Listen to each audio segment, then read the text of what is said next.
Harper Audio presents 102 Minutes, the untold story of the fight to survive inside the Twin Towers, by Jim Dwyer and Kevin Flynn, read by Ron Mcclarty.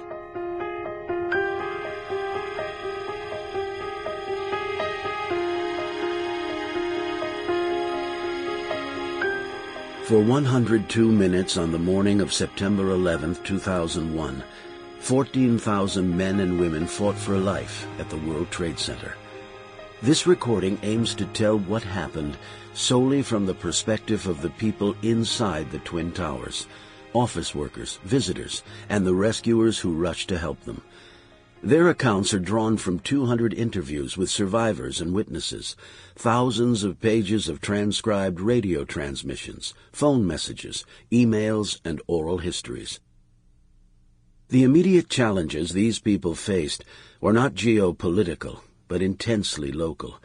How, for instance, to open a jammed door, or navigate a flaming hallway, or climb dozens of flights of stairs. Civilians or rescuers, they had to take care of themselves and those around them. Their words inevitably trace a narrative of excruciating loss. They also describe how the simplest gestures and tools were put to transcendent use, everything from a squeegee in a stuck elevator to a squeeze on the shoulder, from a voice booming an order to get out to a crowbar smashing sheetrock around a jammed door. The crises in the two towers had identical beginnings and endings. Suicidal attacks by terrorists and airliners, followed by raging fire and total collapses.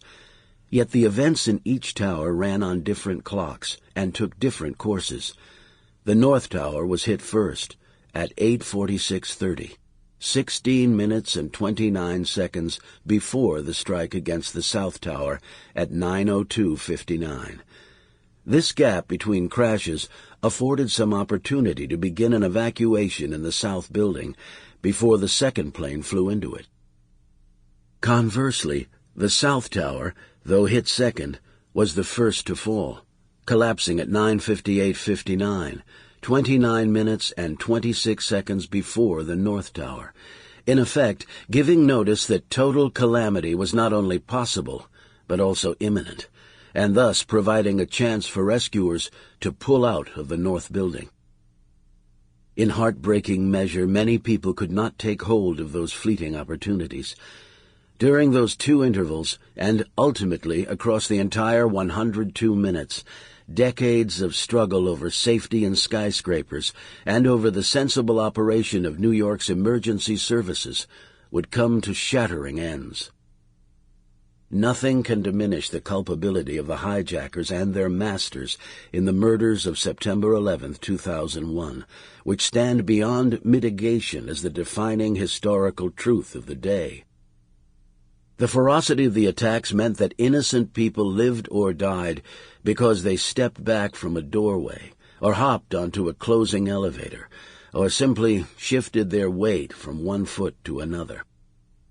That said, simply to declare that the hijackers alone killed all those people gives them far more credit as soldiers than they are due.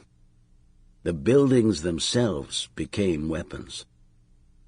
At least 1,500 people in the Trade Center, and possibly many more, survived the initial crashes but died because they were unable to escape from their floors or elevators while the building stood.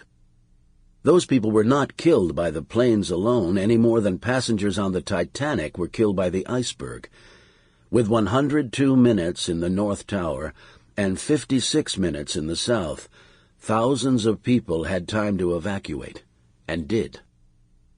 Those who did not escape were trapped by circumstances that had been the subject of debates that began before the first shovel of earth was turned for the Trade Center, and that continued, at a low volume, through the entire existence of the towers. Could the buildings withstand the direct impact of an airplane? Was the fireproofing adequate? Were there enough exits? The willingness of firefighters, police officers, and medical workers to serve others, never in question, was indelibly established on September 11th. Stark and towering as their sacrifices are, they do not stand Sample complete. Ready to continue?